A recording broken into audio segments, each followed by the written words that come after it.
Subject కి ఒక teacher ఉంటారు, అన్ని సబ్జెక్టులు నన్ను చదవమంటారు. ఇంత చిన్న బుర్రలో అన్ని ఎలా నింపాలి? Class work, home work, fair notes అంటారు. సబ్జెక్ట్ కి 3 బుక్స్ పెట్టి బ్యాగ్ నింపుతారు. ఇన్ఫాక్ట్ నా బరువు కన్నా నా బ్యాగ్ బరువే ఎక్కువ.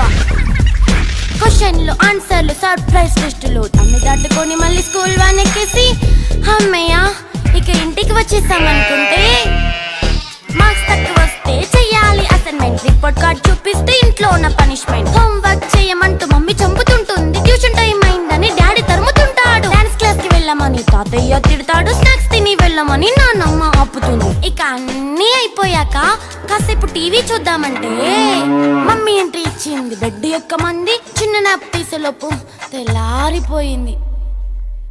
అయ్యో మళ్ళీ మొదలు ఈ స్కూల్ కష్టాలు, ఇక మళ్ళీ మొదలు